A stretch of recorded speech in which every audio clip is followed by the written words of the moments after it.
Hola mis babies, ¿cómo estáis? Espero que estéis todos súper bien. Yo estoy muy feliz de teneros un día más aquí conmigo. Bueno chicos, como veis en el título, hoy vamos a hablar del caso de Marta del Castillo, caso que me lleváis pidiendo desde hace 1000 millones de años, aparte que me lo pedís muchísimo y os preguntáis que por qué no lo había traído antes. Bueno, no lo he traído antes porque es un caso muy complicado. Yo me niego, ya me conocéis, me niego a hacer casos por encima, a mí me gusta meterme mucho y contar muchos detalles y este es un caso muy complicado. Voy a intentar hacerlo en una sola parte porque me pone nerviosa las dos partes. Es que intento no hacerlo, pero en este caso hay muchas cosas que no voy a poder meter porque es que si no estamos aquí 2 horas enteras y aparte hay cosas como que no voy a tocar porque pienso que son como líneas de investigación que no llegan a ningún sitio pero que son importantes. Este caso se puede estar debatiendo para siempre, ¿de acuerdo? O sea, además hay muchísimo contenido de este caso. Entonces, tengo una idea. Y esta idea es que un jueves voy a hacer un vídeo con todas las preguntas o cosas que vosotros creéis que yo no he contado bien o que me han faltado o que queréis que hable un poquito más en profundidad. Todo eso me lo vais a dejar en los comentarios y también voy a dejar una cajita de estas para que me hagáis preguntas en Instagram después de que se publique este vídeo, ¿ok? Entonces todo esto yo me lo guardo y en un próximo vídeo de un jueves trataremos todas estas incógnitas y todos estos debates que yo creo que es muy interesante. Y nada, decirte que si no conoces este caso te vas a indignar infinito porque este caso es una indignación por todas y cada una de las partes y que seáis un poquito benevolentes con este caso porque es muy complicado, de verdad es un caso muy difícil que me puedo equivocar muy fácilmente, así que siempre me lo puedes dejar en los comentarios con buenas palabras, no hace falta enfadarse. Y pues creo que no te tengo que decir nada más, que me sigas y todas esas cosas, que estamos a punto de los 10.000.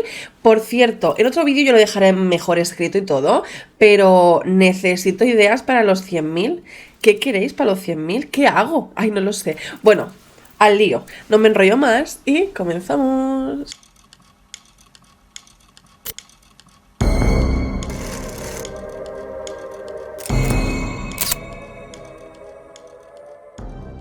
Bien chicos, para comenzar este caso tenemos que viajar hasta el sábado 24 de enero de 2009 y nos vamos a Sevilla. Sin embargo, antes de empezar a contaros este caso, quiero hablaros un poquito de Marta del Castillo. Marta del Castillo Casanueva tenía 17 años para el momento de los hechos, era la mayor de 2 hermanas, quienes son Lorena y Mónica, y todo el mundo definía a Marta como una niña muy buena y muy familiar. Le encantaba estar con su familia, en especial con sus abuelos y con sus padres, quienes son Antonio y Eva. La madre de Marta, quien es Eva, como os he comentado, decía que su hija le había dicho en alguna ocasión que quería estudiar educación infantil porque le encantaban los niños y sobre todo cuidar de sus primitos. Algo que definía muchísimo a Marta del Castillo era su adoración por la Semana Santa de Sevilla.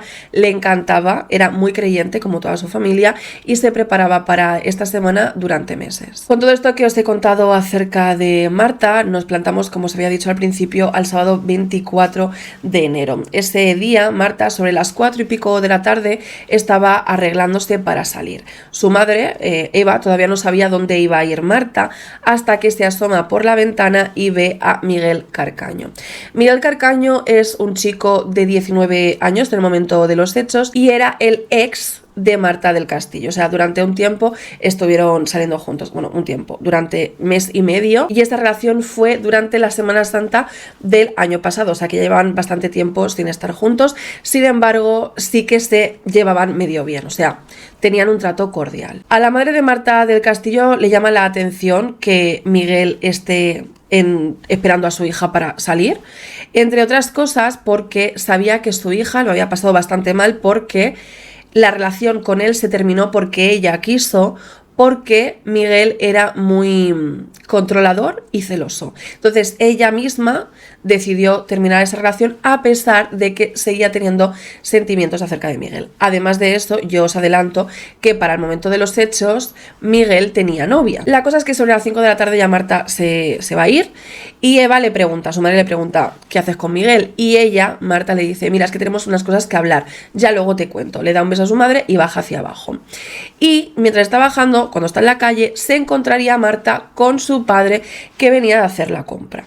¿Qué pasa? El padre de Marta ve que su hija va a quedar con Miguel Carcaño, ya lo conoce, pero ve que Miguel Carcaño va en moto y le dice a su hija, no te quiero ver subida en esta moto.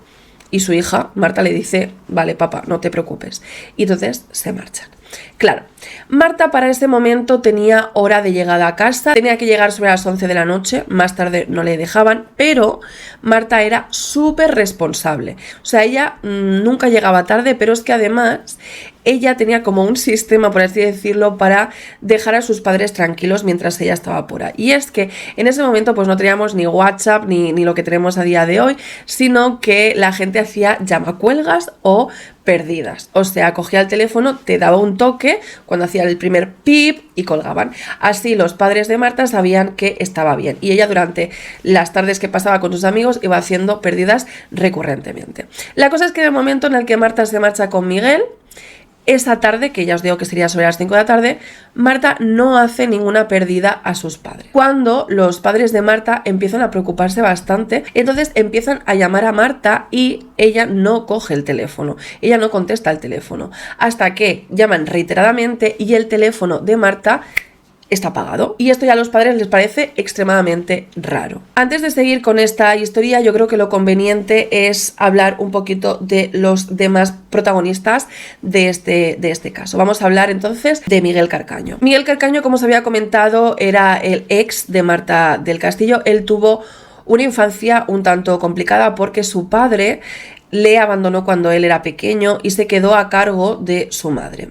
Pero resulta que su madre tuvo una enfermedad, una larga enfermedad que enseguida la dejó postrada en una cama durante muchísimos años, y como eran una familia que no tenían muchos recursos, quien se tenía que hacer cargo principalmente de su madre era el propio Miguel Carcaño, quien tenía en casa pues silla de ruedas, una cama especial, o sea, tenía como cosas para poder cuidar a una madre, que también te digo, siendo pequeño él, tenía que ser algo bastante duro. Con 17 años sería entonces cuando la madre de Miguel, tras esta enfermedad, pues perdería la vida. Entonces, Miguel le quedaba, por así decirlo, el único familiar importante que le quedaba era su hermanastro Francisco Javier, que tenía 22 años más que Miguel, ¿vale? Esta persona va a ser importante, ahora os hablo un poquito más de él. La cosa es que Miguel vivía con su madre en un piso que estaba en León 13, en Sevilla. Quedaros con el concepto de León 13, porque yo cuando diga el piso de León 13 me voy a referir al piso de Miguel Carcaño. Entonces, la madre les deja en herencia tanto a él como a su hermano Francisco Javier este piso de León 13, que por cierto, dato importante, este piso es un entresuelo porque, o sea, es un edificio, pero tú desde fuera, desde la calle, ves las ventanas de este piso. Entonces, claro, Miguel tiene 17 años, se ha quedado sin madre y su hermano mayor, Francisco Javier, en ese momento está casado y tiene una hija. Y vive en la calle Tarsis del barrio Tartesos, que está en Sevilla, cerca del piso de Marta del Castillo. La cosa es que Miguel Carcaño se queda a vivir con su hermano y su cuñada un tiempo en ese piso. Y como Miguel Carcaño es una persona que no se le considera o no se le tiene como una persona súper trabajadora o que tenga muchísimos trabajos, pues como para hacer algo en casa, iba a recoger o llevaba a su sobrina pequeña, o sea, a la hija de Francisco Javier, al colegio, ¿no? La llevaba y la traía. El colegio donde iba la sobrina de Miguel Carcaño es el colegio o instituto donde iba Marta del Castillo, y sería ahí cuando se conocerían. Como en la salida y entrada del colegio, Marta vio a Miguel, le gustó, y Miguel vio a Marta y pues comenzaron a salir juntos. Sin embargo, ocurren cosas. Francisco Javier se divorcia de su mujer sigue viviendo en la calle Tarsis, pero él se va a vivir al piso de León 13 porque se lo ha dejado en herencia su madre. Miguel Carcaño, evidentemente, no se va a quedar en el piso de su cuñada, que se acaba de divorciar, bueno, su ex cuñada que se acaba de divorciar de su hermano. Entonces también vuelve a la casa de León 13. Pero mientras tanto, Miguel Carcaño y Marta lo han dejado, y al cabo de un tiempo, Miguel Carcaño encuentra o se enamora de otra chica, quien es Rocío. Rocío, es que esto es fuerte, Rocío tiene 14 años y Miguel Carcaño en ese momento tiene 19 años. Ya me parece raro, pero bueno, en fin, el amor es libre. La cosa es que para el momento de los hechos, o sea, para el enero de 2009, Miguel Carcaño no está viviendo en León 13. Está viviendo en casa de su novia, bueno, de los padres de su novia, que tiene 14 años. Entiendo, o sea, sé que esto es un poco difícil de entender. Entiendo que los padres de esta niña de 14 años, que se llama Rocío, que es la novia de Miguel, actualmente la novia de Miguel, yo creo que se conmueven un poco por la vida que ha tenido este chico, que ha sido complicada. Realmente era huérfano porque el padre había desaparecido y se había quedado sin madre y no tenía recursos. Entonces, como que los padres de esta chiquita lo adoptan en su casa y le ofrecen trabajo. En este momento, en el momento que sucede todo, Miguel Carcaño estaba en una empresa de limpieza. Entonces, es fuerte esto. Miguel Carcaño estaba durmiendo todas las noches con su novia de 14 años, en la habitación de su novia de 14 años, en la que también dormía la hermana pequeña de la novia de Miguel Carcaño de 14 años, que yo qué sé, no sé qué edad tendría, pero claro, tenía menos de 14 años. No quiero juzgar, pero meter a un chaval de 19 años en una habitación donde hay una niña de 14 y otra más pequeña... Bien, lo siguiente que tenéis que saber es que Miguel Carcaño tiene un mejor amigo, quien es Samuel Benítez. Samuel Benítez y él son culo y mierda. Están todo el día juntos, siempre, siempre, siempre. Donde está uno, está el otro. Y a su vez habría un tercer componente, un tercer amigo en este grupo, quien era Javier. Javier tenía 14 años. Como mucha diferencia, ¿no?, de edad, pero bueno. Al parecer, Javier, este chico, era muy espabilado y la gente que le conocía le llamaban el cuco. Esa expresión se refiere a una persona muy espabilada, ¿no? ¿Qué cuco eres? Este mote, por cierto, se lo pondrían los amigos de Marta, porque cuando Marta empezó a salir con Miguel, trajo a Miguel a su grupo de amigos y, por ende, Miguel también trajo tanto a Samuel como a Javier. A Javier, como hay varios Javieres en esta historia, le vamos a llamar el cuco. Ah, y por cierto, un dato que me he saltado por alto que va a ser también importante es que Francisco Javier, el hermano de Miguel Carcaño, tiene novia para el momento de los hechos, se llama María, ¿vale? También es importante. Vale, con todo esto nos plantamos a las 11:34 de la noche. Marta todavía no ha aparecido y, como te puedes imaginar, los padres están muy nerviosos porque, ya os he dicho, la han llamado 2 veces y la tercera llamada el teléfono estaba apagado. Entonces lo que hace Eva, la madre de Marta, es ponerse en contacto con el grupo de amigos de ella y les dice que no aparece Marta por ningún lado. Ellos también se preocupan y ellos le dicen que han visto a Marta, la última vez que la han visto ha sido con Miguel. Y en un principio estos amigos de Marta no tienen el teléfono de Miguel, así que le ofrecen el teléfono de Samuel Benítez, quien es el mejor amigo de Miguel, y a las 11:34 de la noche Eva, la madre de Marta, llama a Samuel Benítez. Entonces Samuel Benítez contesta la llamada bastante rápido y ella, Eva, escucha música de fondo, como música muy fuerte, y entiende que está en una discoteca. Lo que hace Eva es preguntarle a Samuel por si ha visto a su hija, y Samuel dice que no la ha visto, pero que ha hablado con Miguel, con su mejor amigo, y que Miguel dice que alrededor de las 12 de la noche ha dejado a Marta en una cristalería que hace esquina con su calle, o sea, nada más que tiene que caminar como 20 metros hasta su casa. Claro, esta llamada ya sería bastante preocupante porque Samuel dice que Miguel ha dejado a Marta a las 12 de la noche en la esquina de su casa. Si son las 11:34, ¿cómo puede ser que a las 12 hayas dejado a Marta en su casa? Ya estás mintiendo. Aquí ya hay mentiras. Al parecer, Miguel Carcaño tiene varios números de teléfono porque en todo este rato que están los padres tan nerviosos, consiguen un teléfono de Miguel, que al final pues este no lo coge, y finalmente sí que acaban consiguiendo un teléfono móvil que Miguel les contesta. Bueno, la cosa es que es sobre la 1 de la mañana cuando la madre de Marta llama a Miguel, y esta vez sí que le coge el teléfono con este nuevo número de teléfono. Eva le vuelve a preguntar lo mismo, ¿dónde está mi hija? Y Miguel dice que no sabe nada, que a las 9:30 ha dejado a su hija en la esquina de la cristalería al lado de su casa. Y entonces la madre de Marta dice, es que no puede ser, o sea, es que me estáis mintiendo. No es normal. Mi hija a las 9:30 no estaba en casa porque mi hija tenía el teléfono apagado a las 9:30. Entonces, entre una cosa y otra, cuelgan la llamada, la madre de Marta se pone muy nerviosa, le vuelve a llamar a Miguel y le dice: mira, Miguel, como mi hija no aparezca, te voy a tirar encima a la policía. Y que sepas que yo tengo familiares policías.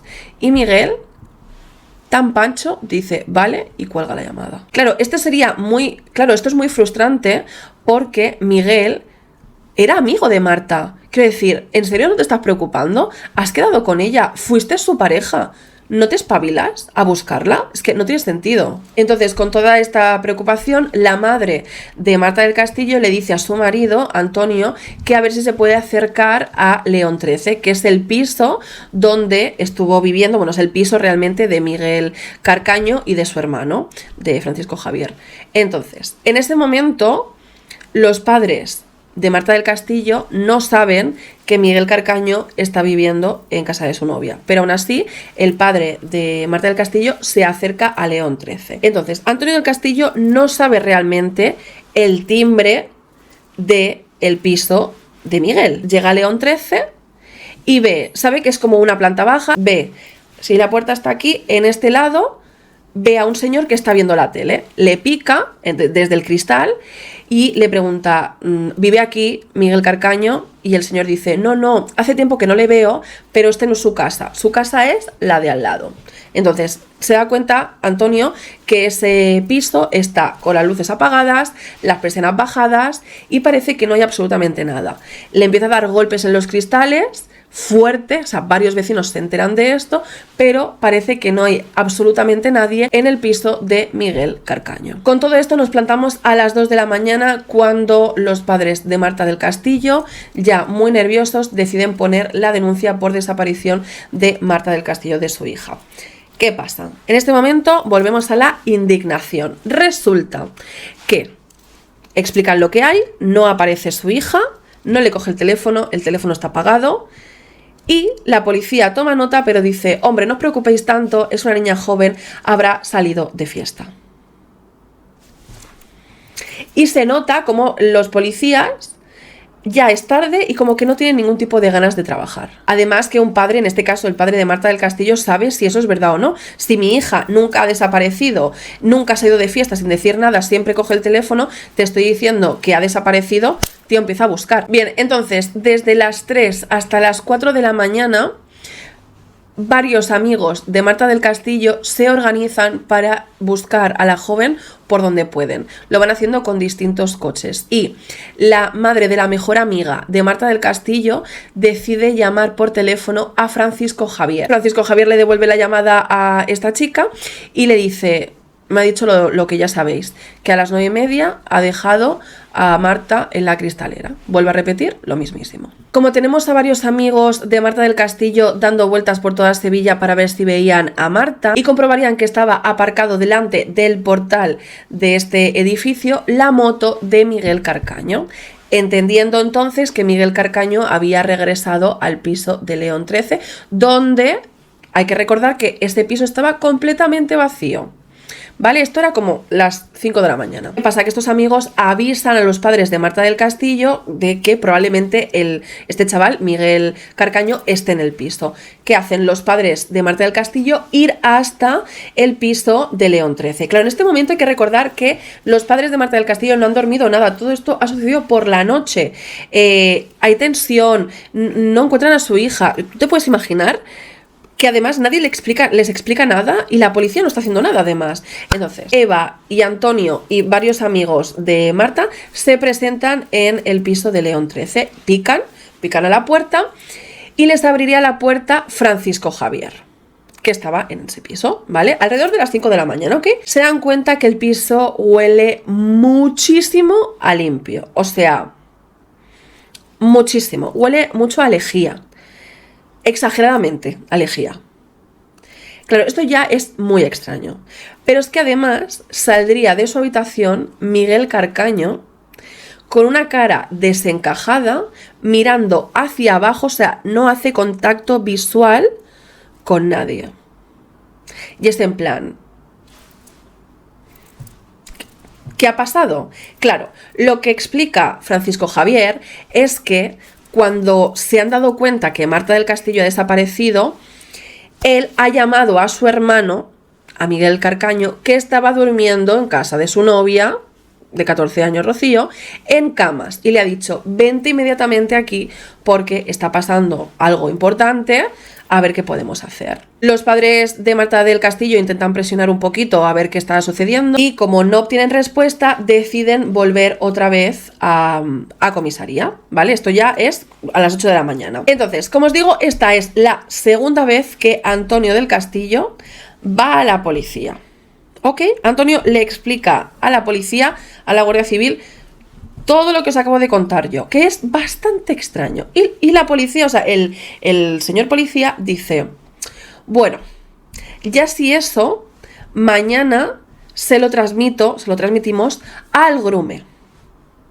Pero con estas palabras, ya si eso. Y ellos ya se encargarán. El Grume, por cierto, es como la unidad que se encarga de delitos que tienen que ver, en este caso, con gente pequeña, ¿vale? Es que la otra palabra no la quiero decir mucho porque a YouTube no le mola mucho. Bueno, entonces, quiero decir, ya estamos a domingo, a las 7 ya no hacía ningún tipo de pérdidas a sus padres, es domingo por la mañana, a las 8 de la mañana, y los policías dicen que, bueno, que ya si eso, se tramitará esta denuncia. O sea, yo en ese momento no sé qué hago.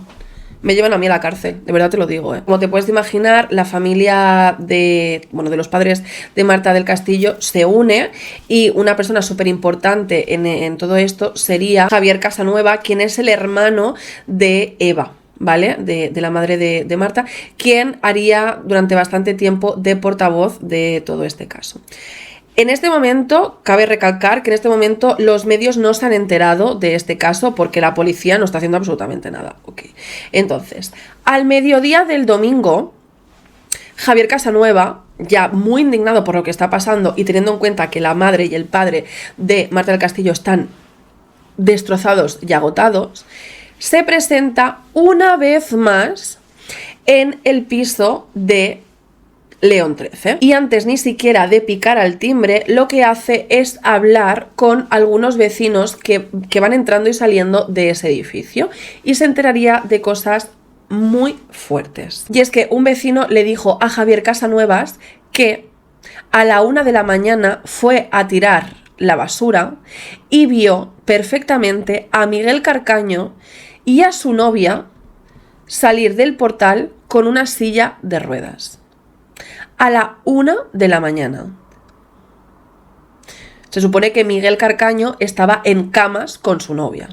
Claro, cuando le dicen esto a Javier Casanueva y se lo tiene que transmitir a la familia, ahí ya les empieza a parecer todo muy extraño y empiezan a tener un pálpito de que algo muy malo ha sucedido. Entonces, con esta información, Antonio vuelve otra vez a comisaría, le siguen sin hacer caso, y supongo que asesorados por alguien, lo que hacen los padres de Marta del Castillo es llamar a la policía. Esto sería como a las 7 de la tarde. Llaman a la policía y piden por favor hablar con el inspector encargado de homicidios de la zona de Sevilla, y los padres de Marta del Castillo les dicen a este inspector que creen que su hija sin vida está dentro del piso de León 13. Y sería así, bueno, les dan todos los datos, y sería entonces en ese momento cuando una patrulla en muy pocos minutos se planta en el piso de León 13. Bien, amiguitos, os he dicho que la indignación en este momento iba a ir subiendo de nivel, así que cógete tu agüita, lo que te dé la gana, porque, amiga, te vas a indignar muchísimo en este momento. Este inspector llega a el piso de León 13, pica, y quien abre la puerta es María, novia de Francisco Javier, hermano de Miguel Carcaño. Ok.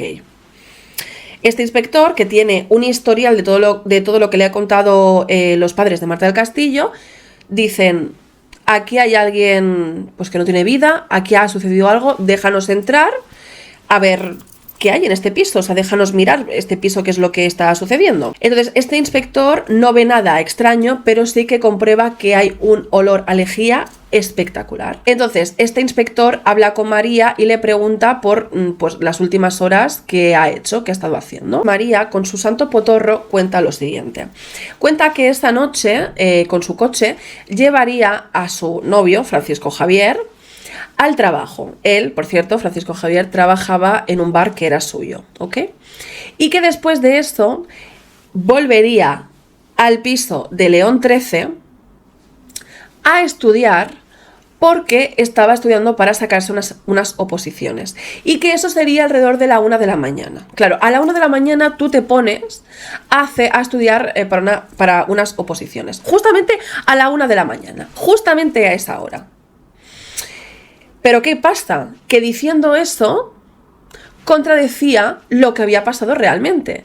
Si os acordáis, a la 1 de la mañana Antonio del Castillo fue el piso de León 13 a picar en la ventana a ver si había alguien en ese piso y no había absolutamente nadie. Estaban todas las ventanas cerradas, todo oscuro y no se escuchaba absolutamente nadie. Bueno, por poder podía haber una persona dentro, pero parecía que no. Entonces, aquí alguien está mintiendo y Antonio del Castillo no era, porque si os acordáis, Antonio del Castillo picó a el otro piso porque se equivocó, o sea que un vecino le da cobertura a lo que pasó realmente, que Antonio del Castillo a la 1 de la mañana picó. Entonces esta señora María, la novia de Francisco Javier, estaba mintiendo.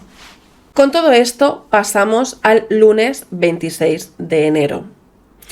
Ese día, por fin, la policía tramita la denuncia que había estado haciendo Antonio del Castillo. Oh, gracias. O sea, desde el sábado por la noche, por fin, el lunes por la mañana, la policía se pone las pilas. Antes de seguir contándoos la investigación, os diré que en este momento es cuando todo el mundo nos haríamos eco de la desaparición de Marta del Castillo a través de pues, los medios de comunicación. También todos los amigos de Marta estaban pues haciendo búsquedas, en donde en estas búsquedas se uniría Samuel Benítez, el amigo de Miguel Carcaño, que por cierto Miguel Carcaño sí que no fue a ninguna búsqueda. Y me voy a adelantar un poquito a la historia, pero os diré que la participación de la prensa fue completamente vergonzosa. Entiendo que por parte de la policía pues no se hizo muy bien, ahora ya os iré contando cosas, pero la cobertura de los medios fue asquerosa, hasta tal punto que los periodistas, se pueden llamar así, iban preguntando a los amigos de Marta que sus sensaciones. Los amigos de Marta eran menores de edad. ¿Tú me entiendes? Tú no puedes sacar en televisión a un niño de 15 años de esa manera y andar preguntándoles, pero es que les esperaban en las puertas de los colegios, en 1000 sitios, ya en plan, chiqui, ya vale, o sea, ya es fuerte. Además, como este caso se hizo súper mediático, se filtraron un montón de imágenes muy personales de Marta del Castillo que las consiguieron de Twenty. Twenty era una red social mucho anterior a las que conocemos ahora. Seguimos entonces con la investigación y la policía, la Guardia Civil se da cuenta que Miguel Carcaño parece ser una persona bastante importante en este caso, así que lo que hacen es monitorean las llamadas de Miguel Carcaño. Entonces tenemos que el día 24 de enero, ese sábado, si os acordáis, a la 1:20, la madre de Marta del Castillo, Eva Casanueva, llama a Miguel, que es cuando le dice: como no aparezca mi hija, te voy a echar encima a la policía, todo eso. Ok. A las 4:20 de la mañana, el hermano de Miguel llama a Miguel para decirle: vuelve a casa. Porque, si os acordáis, sobre las 5, unos amigos de Marta verían la moto de Miguel aparcada delante de su portería, ¿no? de su edificio. Entonces tenemos que Miguel recibe una llamada a la 1:00 y otra llamada a las 4:00, ¿no? Hay una franja horaria de por medio. Teniendo en cuenta que estas dos llamadas te están diciendo que Marta no está y que están preocupados, tú, como expareja de Marta y última persona que le ha visto, y además persona que era amiga de Marta, tú, Miguel, decides quedarte en tu casa, bueno, en casa de tu novia, en camas, sin hacer absolutamente nada y viéndolas pasar, durmiendo. No te preocupas, no llamas, no te involucras.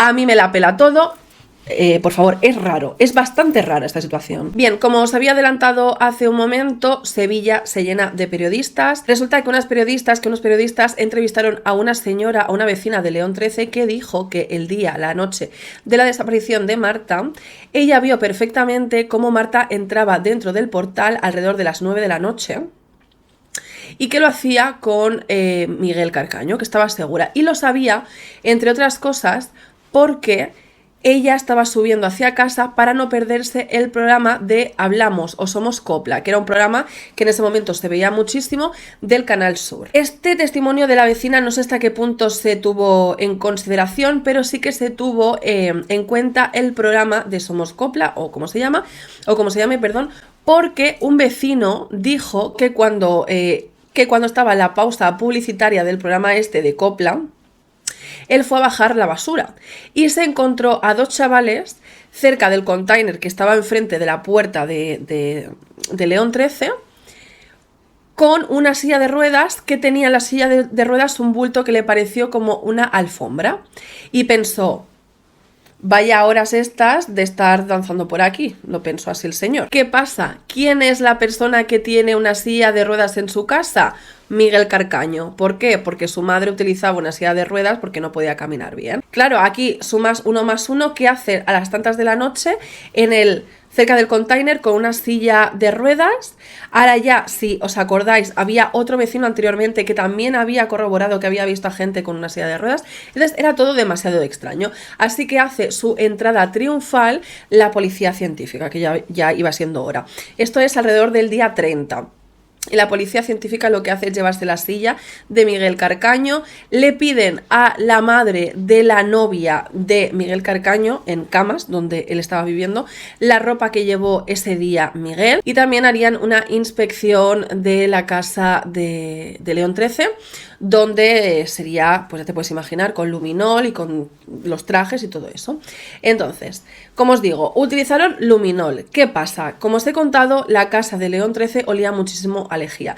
Y el luminol revela cuando hay dos sustancias, sangre o lejía. ¿Qué pasa? Que cuando se pone el luminol en todo el suelo, evidentemente, pues revela que ahí hay una cantidad de lejía ingente, pero aunque eso no los fuera a servir, también pusieron el luminol en las patas de las sillas, encima de la cama, en todos los sitios donde pudiera haber salpicaduras. Entonces, el luminol revelaba que efectivamente había salpicaduras de sangre por varios sitios. Entonces, donde revelaba esto, se cogía la muestra y se llevaba a analizar. El día 5 de febrero se llevan a Miguel para someterle a unos interrogatorios. Estos interrogatorios serían bastante duros porque en el documental de Netflix es cuando Miguel llama a su hermano Francisco Javier y le dice que ha sido muy duro, que ha llorado y todo, y que madre mía, y que me están diciendo que sabemos que Marta no tiene vida y que dónde la han metido y todas esas cosas. Esto quiere decir que la policía ya directamente estaba buscando el cuerpo de Marta, o sea, ya daban por hecho que Marta no tenía vida. Con todo esto llegamos al 13 de febrero de 2009, cuando la policía vuelve a pedir a Miguel Carcaño que vaya a la policía para volver a interrogarle, y esta vez sería muy diferente. Esta vez ya contaban con los resultados de los análisis que se habían estado haciendo y resulta que se había encontrado sangre en la chaqueta de Miguel Carcaño, dentro de un bolsillo. Esa sangre era de Marta. Se había encontrado sangre de Marta debajo del escritorio de la habitación de Carcaño. Se había encontrado también sangre en la funda, como en la colcha de la cama de Carcaño, y en varios sitios como salpicaduras que debían de ser de doy un golpe muy fuerte o una estocada muy fuerte, por así decirlo, y se ha salpicado en diferentes sitios. Eso sí, no lograron encontrar manchas de sangre en el suelo porque estaba todo limpiado con lejía. Ah, y por cierto, antes de seguir por ese camino, os diré que en el piso de León 13 también se encontró ADN de Marta mezclado con el ADN del Cuco, el amigo de 14 años de Miguel y de Samuel, y también se encontró ADN mezclado con el ADN de Marta del Castillo de Francisco Javier. Entonces, teniendo en cuenta estas pruebas, la policía comienza otra vez el interrogatorio contra Miguel Carcaño, y sería ese día, el 13 de febrero, cuando Miguel Carcaño confesaría que él le había quitado la vida a Marta del Castillo. Él dijo que cuando subieron al piso suyo, Marta y él se pusieron a discutir y él tenía en su habitación un cenicero de cristal macizo, ¿no? O sea, que pesaba bastante. Y que este cenicero, sin pensarlo, lo cogió y le dio con él en la cabeza. Y le dio en la sien. Entonces Marta se desplomó y entonces fue al pecho de Marta a escuchar si tenía latido. No tenía nada, entonces salió de la habitación llorando, estaba muy nervioso y no sabía qué hacer. Entonces en esta primera declaración, digo primera porque ya sabéis que se vieron unas cuantas, dice que cuando él estaba llorando por lo que había sucedido, pican a la puerta y sería Samuel, su mejor amigo Samuel, que genuinamente había picado en la puerta y había entrado. En ese momento Samuel vería el cuerpo ya sin vida de Marta con bastante sangre, entonces Miguel le pide ayuda a Samuel, los dos envuelven el cuerpo en una manta y entonces montan el cuerpo en la moto de Miguel y hacen como si fuera un sándwich, Miguel delante, Marta ya sin vida y detrás Samuel. Y van hasta unos 20 minutos en moto hasta un puente concreto que da hacia el Guadalquivir y ahí tirarían a Marta y también tirarían el cenicero. No sé si sois vosotros partidarios de creeros esta primera confesión de Miguel, ya que la gente que conocéis este caso sabéis que tiene un montón de confesiones por parte de él, ¿no? Que va cambiando la versión cada 2x3. Bueno, el caso es que para mí fue el primero y yo creo que pues en parte tiene cosas verdaderas. Creo que al ser la primera vez que Miguel contaba esto, había gran parte de verdad en esto que estaba contando. Sin embargo, vamos a ser sinceros. En una moto de un chaval de 19 años, que no tendría una moto gigante, quiero decir, caben 2, 3, incluso 4 personas, porque como explica Clara Tiscar en Criminopatía, en su podcast que tiene de Marta del Castillo, que por cierto tenéis que escucharlo, en Tailandia y en países del sudeste asiático puedes ver a 5, 6 y 7 personas montadas en una moto. Ahí no está el problema. El problema no radica en que haya 3 personas en una moto subidas. El problema radica en que cuando tienes un cuerpo inerte, la fuerza que tú tienes que hacer para que este cuerpo no se vaya para aquí, no se vaya para acá, es enorme. ¿Cómo eres capaz de sujetar un cuerpo que no, o sea, que se cae y que un peso y que un cuerpo inerte pesa muchísimo más que un peso al que tú estás ayudando a dar impulso? O sea, que esto que estaba diciendo Miguel era un poquito inverosímil. Pero bueno, puede ser que sea cierto y que hayan hecho este sándwich y que estuviera Marta en medio. En este momento, la policía, evidentemente, con esta confesión se lo tienen que decir a los padres.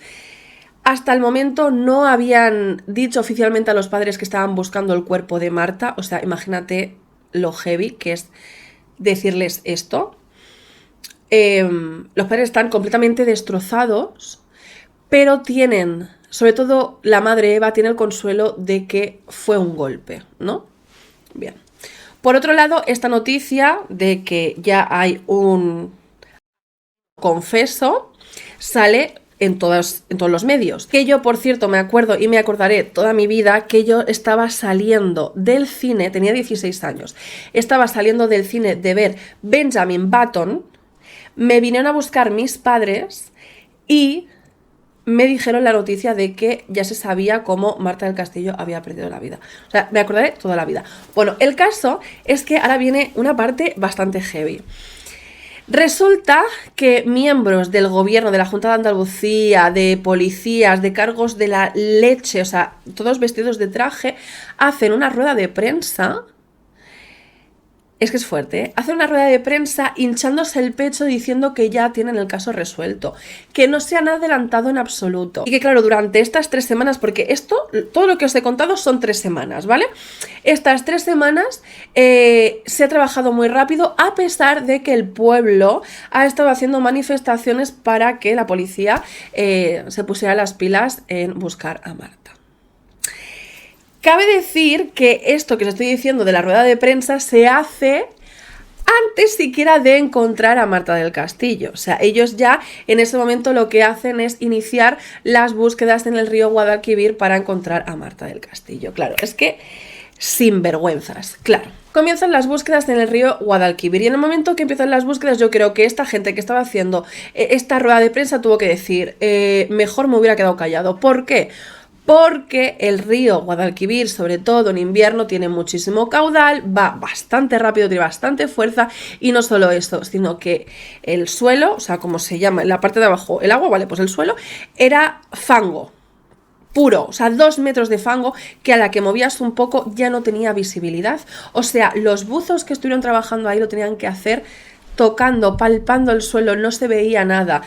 También barcos, claro, evidentemente, que llevaban palos e iban removiendo todo el suelo del río para ver si encontraban algún cuerpo extraño. No encontraron absolutamente nada, pero es que es más, no lo entendían, pensaban que por lógica, por donde se había tirado el cuerpo, debía de flotar y salir hacia arriba.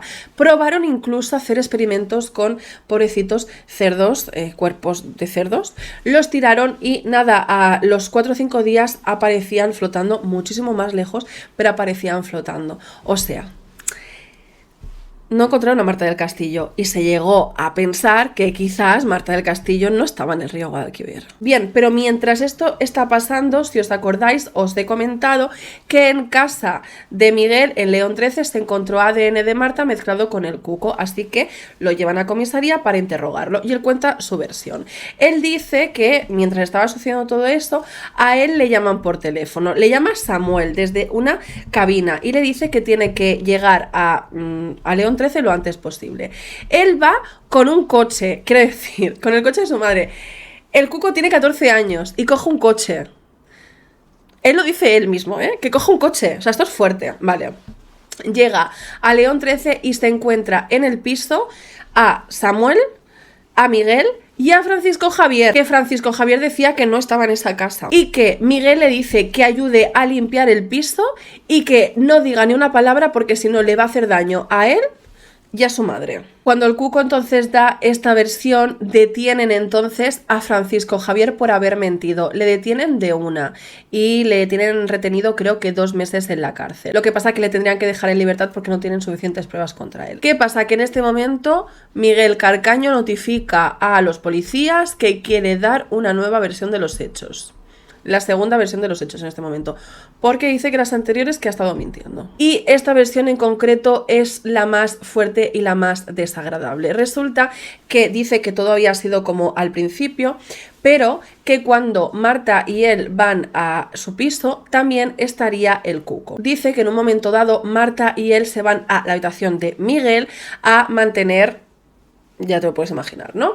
Relaciones. Y que cuando salen estaría el cuco con un cuchillo diciendo que tenía que venir con él sí o sí Marta o si no se iba a poner muy chulo. Miguel dice que en ese momento el cuco a Marta mientras mantiene el cuchillo en la mano para evitar que Miguel se acerque. Y también cuenta Miguel que esta situación le sobrepasa tanto que se queda inmóvil y no puede hacer nada. Después de esto dice que ambos no saben muy bien qué hacer y lo que hacen es maniatar a Marta. Y que con un cable se lo ponen aquí y apretan. Y que en un momento dado se dan cuenta que la chica no responde. Y entonces sería el propio Carcaño quien iría a por un tensiómetro que pertenecía a la madre de Miguel, pero que ya no tenía vida, y se lo pondría en la muñeca y comprobarían que ella no tenía vida. Metieron el cuerpo en una bolsa, que ya te puedo decir que la bolsa tenía que ser bastante grande, una bolsa tan grande yo en mi casa no la tengo, y la ropa y todo eso de Marta la metieron en otra. Y por la noche bajaron a la calle con la silla de ruedas y tiraron el cuerpo a la basura, al container, que dan por hecho que después de tantas semanas ya estaría el contenido de ese container en el vertedero, que corresponda. ¿Qué pasa? Tú puedes decir, esto es una locura por parte de Miguel, o sea, esto aquí Miguel se le ha ido la castaña, pero no. Para empezar, porque está claro que es completamente inverosímil que un niño de 14 años se imponga enfrente de uno de 19, que le saca cabeza y media, y que además esté a Marta mientras está haciéndole así al otro para que no te acerques. Ya esto es bastante raro, pero esta versión entra dentro del testimonio del vecino que dijo haber visto a la hora de la pausa publicitaria del programa de Copla, que bajó a tirar la basura y vio a dos chavales tirar un bulto que estaba sobre una silla de ruedas. O sea, aquí nos encaja algo, a pesar de que todo lo demás no tiene sentido. Evidentemente, cuando esta versión sale a la luz, se para automáticamente las búsquedas que se estaban haciendo en el río y se empiezan las búsquedas en el vertedero donde se iba a tirar la basura de los containers de la zona donde vivía Miguel y todo esto, ¿no? Que por cierto, esto sería una locura porque tendrían que remover muchísima basura, porque era como por capas, o sea, quiero decir, contando los días que habían pasado, tenían que llegar hasta una capa muy profunda de las toneladas de basura que hay en un vertedero. Que aparte, esta versión acabó de destrozar a los padres del todo porque la madre pensaba que al menos había sido un golpe solo. Pero no, o sea, ahora esta versión resulta que le habían hecho daño de una forma muy grave a Marta, si es que esta versión es cierta. Entonces, con todo esto nos plantamos al 17 de marzo, cuando Miguel Carcaño tiene que ir desde la cárcel hasta el juez, hasta los juzgados, para decir la versión que os acabo de contar frente a un juez para que sea una declaración jurada. Entonces, la cuenta ante el juez, se lo llevan otra vez para la cárcel y cuando está a punto de pisar la cárcel dice que no, que ha mentido, que quiere volver a decir otra declaración que es la verdadera. O sea, la que acaba de decir dice que es mentira, que quiere volver a declarar. O sea, ya sería la tercera declaración que hace. Y esta tercera declaración sería exactamente igual a la declaración anterior que ha hecho respecto al Cuco, pero diría que él también participó en todo eso. Y yo sé que tú ahora me estás diciendo, Marta, ¿por qué él dice que también ha hecho algo tan terrible? ¿Por qué se inculpa de algo así? Pues, amiguitos míos, al parecer Miguel Carcaño estaba muy bien asesorado. Resulta que la justicia española no está contemplado como jurado popular los juicios que tengan que ver con...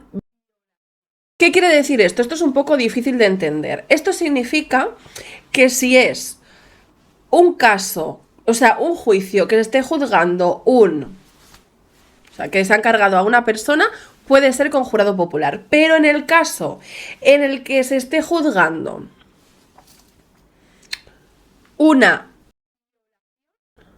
no puede participar un jurado popular. ¿Por qué no? Porque así está decretado en la ley.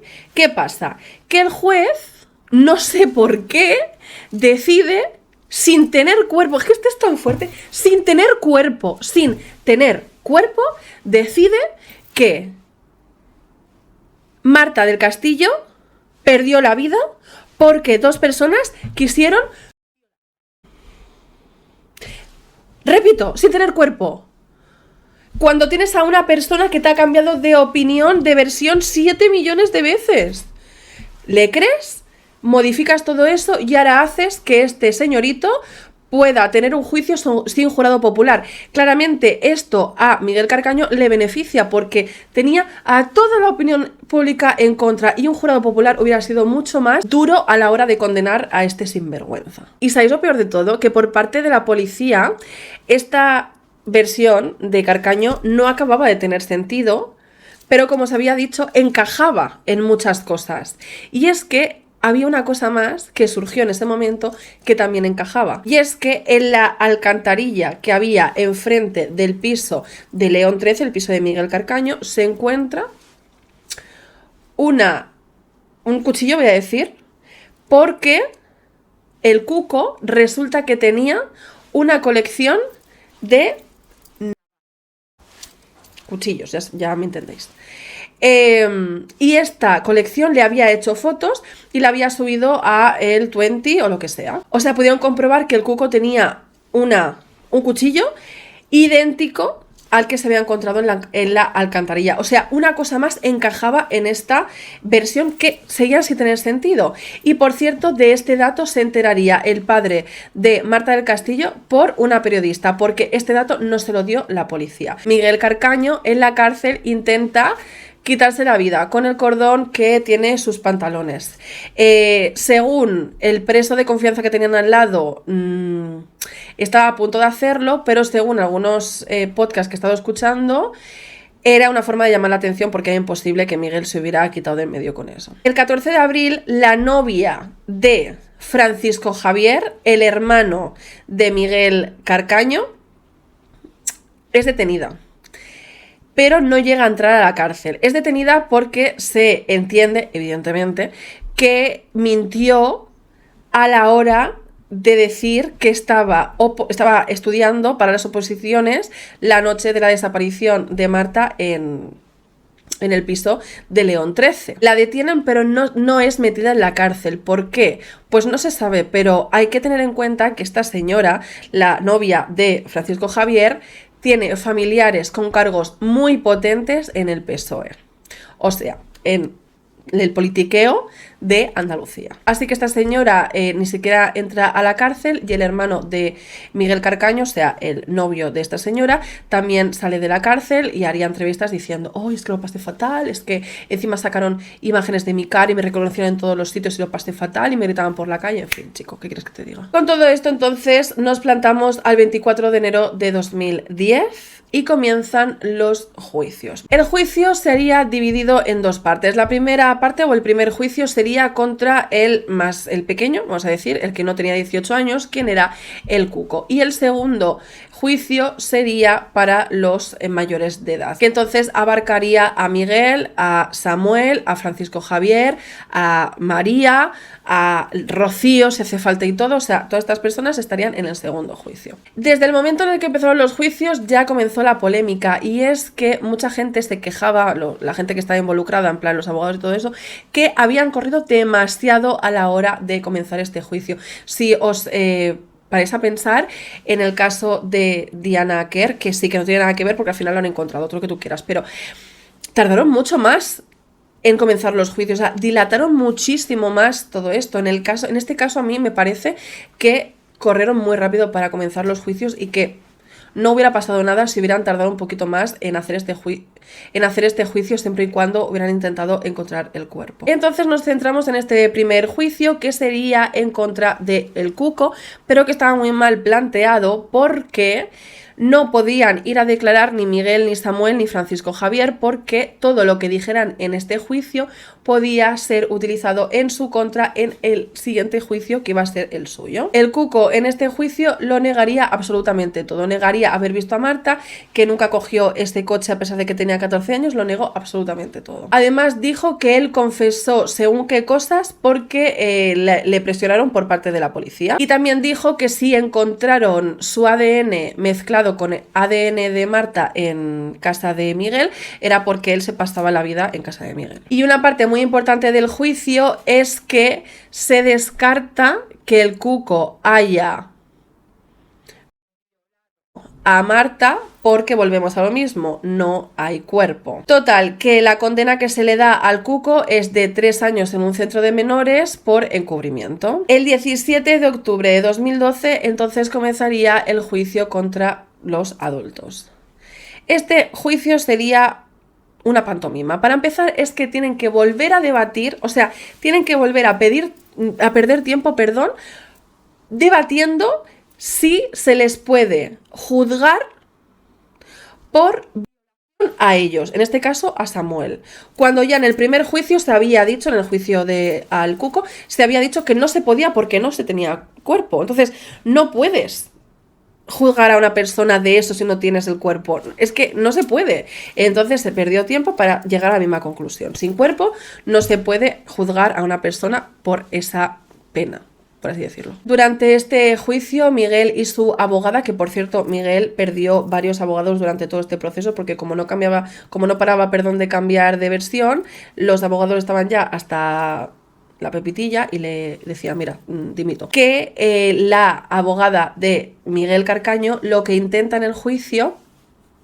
es demostrar que había sido un involuntario, que se enfadó, cogió el cenicero este que os estaba diciendo de cristal, le dio en la cabeza, pero que no iba con la actitud de acabar con la vida de Marta. ¿Qué pasa? Que en el juicio se acabó demostrando que Miguel Carcaño, cuando coge el cenicero, sabe que es un cenicero que pesa mucho y que si vas a dar un golpe en la cabeza y justamente además aquí, sabes que vas a hacer mucho daño. Indicaba alevosía por parte de Miguel Carcaño. ¿Sabéis qué inscripción tenía este cenicero? Nocturnidad y alevosía.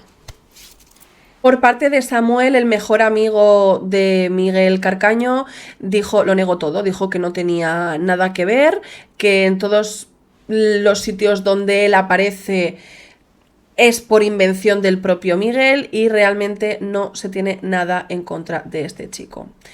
Aunque sí que hay un momento en el día de la desaparición de Marta que no se sabe dónde está. O sea, es como que él tiene coartada menos una hora en concreto que como que desaparece. En el juicio, Francisco Javier sería acusado de encubrir a su hermano, pero no sé si lo sabéis, que en la justicia española están exentos de la condena de encubrir familiares directos de la persona. O sea, si yo estoy encubriendo a mi madre o a mi pareja, no se me puede acusar de eso porque estoy en mi derecho. Total, que finalmente en noviembre de ese mismo año se llega pues a la resolución de este caso y se sabría que ni Samuel, ni Francisco Javier, ni María son condenados para nada, porque no se les puede condenar, no hay pruebas suficientes, y el único condenado de este caso sería Miguel Carcaño a 20 años de prisión. Los padres de Marta lo que harían sería acudir al Tribunal Supremo porque había un delito que se le había quitado a Miguel Carcaño, delito contra la integridad física, porque al no encontrarse un cuerpo no se sabía lo que se le había hecho. Así que desde el Tribunal Supremo se dijo que teniendo en cuenta los indicios estaba seguro que algo malo se había hecho ante el cuerpo de Marta, así que se le subió la condena a 1 año y pico más. O sea, como supongo que os habréis dado cuenta, en este caso me he tomado como ejemplo el documental de Netflix de Marta del Castillo, así como el podcast de Clara Tiscar y también el de Crims, ¿vale? Que creo que son los mejores de este caso, ¿vale? La cosa es que teniendo en cuenta el documental de Netflix, al final del todo de este documental sale la teoría de Francisco Javier, que yo creo que el 80% de la población nos parece cuanto menos interesante esta teoría. Os voy a contar. Resulta que no os he hablado demasiado sobre esta persona porque me lo estaba guardando al final, y es que él tenía la coartada de que salió de casa de León 13, fue hasta casa de su expareja en la calle Tarsis para cenar con su exmujer y su hija. Después de eso, allí cogió el coche, tenía las llaves de su coche en casa de su exmujer y se fue al bar. ¿Ok? Se fue al bar donde él tenía un bar y se fue a trabajar. Y sobre las 3 y pico se fue a tomar algo a otro bar y de ahí se fue a casa de León 13, donde estaba su novia estudiando para las oposiciones, y fue ella quien le abrió la puerta porque le había dado previamente estas llaves. ¿Qué pasa? Que existe la teoría de que Francisco Javier fue a casa de su exmujer y de su hija para buscar simplemente las llaves del coche y utilizar las llaves del coche para transportar el cuerpo de Marta. Y esto se llega a esta conclusión porque en el edificio donde vive la mujer y la hija de Francisco Javier hay unas cámaras de seguridad que la calidad es bastante nula, donde se puede observar a una persona entrar a la hora que efectivamente Francisco Javier dice que entra, con las características de él, y a los pocos minutos se puede observar otra persona que sale con las mismas características que Francisco Javier. Entonces, podía ser. Además, en 2013, Miguel Carcaño daría una nueva versión diciendo que el culpable había sido su hermano. Aparte, en el mismo documental de Netflix sería el propio padre de Marta del Castillo, Antonio del Castillo, quien dijo que fue a hablar cara a cara con Miguel Carcaño, que dijo que le dio la mano y se sentó frente de él para escuchar lo que él tenía que decir. Y le dijo que, o sea, Miguel Carcaño le dijo que había sido su hermano quien había orquestado todo y que por favor investigara el tema de la hipoteca de su casa. Vamos al tema de la hipoteca de estos dos. Resulta que, si os acordáis, Miguel y Francisco Javier son hermanos, pierden a la madre. La madre era la propietaria del piso donde vivían, de León 13. Entonces, este piso se lo quedan los hermanos. ¿Pero qué hacen los hermanos? Como ya está pagado, lo que hace, en este caso, Miguel, es refinanciar este piso, o sea, como volver a pedir una hipoteca de este piso, aunque ya esté pagada, para darle la mitad de esta hipoteca a su hermano, como para dividir los bienes, ¿no? Te doy la mitad del piso y tú haces lo que quieres. Sin embargo, para poder refinanciar esta hipoteca, utilizan nóminas falsas. Y se dice que el día en el que Marta estaba en la casa, en el piso de León 13, Francisco Javier también estaba y le dijo en un momento dado a Miguel: ven que tengo que hablar contigo. Le dijo que no estaba pagando la primera cuota de la hipoteca, esta de la refinanciación de este piso, y que la tenía que pagar sí o sí. Pero Miguel estaba enfadado porque le había dado esta mitad de la hipoteca a su hermano haciendo un delito, ¿vale? Utilizando nóminas falsas, y además Francisco Javier se había llevado la mitad del dinero del piso, pero seguía viviendo en el piso, tú me entiendes, ¿no? Entonces empiezan a discutir.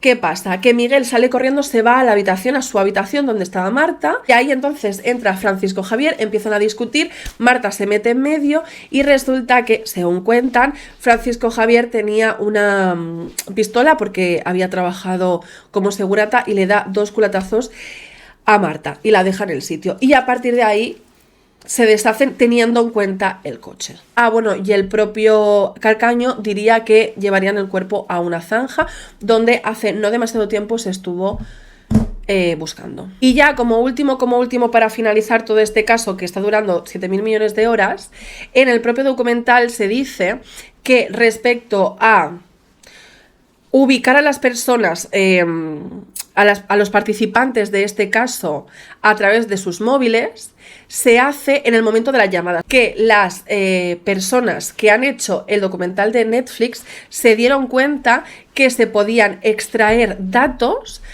de estos móviles antiguos para encontrar algo así como la localización GPS. Es más, como Miguel Carcaño está en la cárcel, su móvil todavía está presente, se pidió un clon de su tarjeta y de todo su móvil, y se han podido extraer todos estos datos gracias a una empresa X, que se llama Lazarus. Todo esto ha sido impulsado por, evidentemente, los padres de Marta del Castillo. Y las noticias que tengo frescas es que en marzo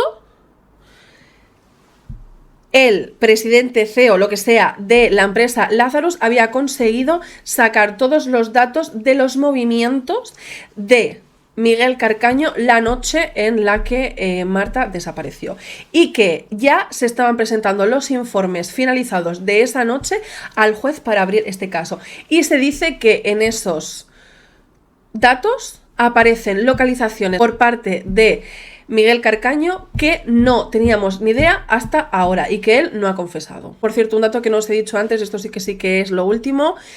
Los padres, en este caso el padre de Marta del Castillo, acabó comprando el piso de León 13 porque, como no podían pagar el piso porque Miguel estaba en la cárcel, él se lo compró al banco. Se lo compró por muy poco dinero porque no conseguían vender este piso teniendo en cuenta lo que había sucedido, y Antonio del Castillo le ofreció a Miguel Carcaño el piso de León 13 gratis, se lo regalaba siempre y cuando le dijera dónde habían enterrado el cuerpo de Marta. Pero Miguel no contestó, porque esta petición se la hizo Antonio a través de una carta a Miguel y Miguel no ha contestado. Bueno, chicos, esto es lo que he podido hacer con la información que tengo, mi cabeza y sin entrar en colapso, ¿vale? Porque un poquito más y empiezo a convulsionar aquí delante. Entonces, vuelvo a repetir. Voy a hacer un segundo vídeo contestando las preguntas, corrigiendo las cosas que en este vídeo no esté bien, un poco todo, y hablando de más cosas como por ejemplo el infiltrado en la familia del Cuco, teorías conspirativas y más cosas, ¿ok? O sea que me he dejado muchas cosas en el tintero, pero esto es como el bloque del caso de Marta del Castillo. Así que déjame en los comentarios las cosas que quieras tú que hable o cosas que creas que no están bien contadas o whatever, y yo me las apunto para hacer el segundo vídeo. Me voy a pasar todos los vídeos y a comenzar a editar porque, chica, no, puc mes. Nada, que ya sabéis que os amo. Nos vemos en el próximo vídeo y ya sabéis que es como vuestra cara.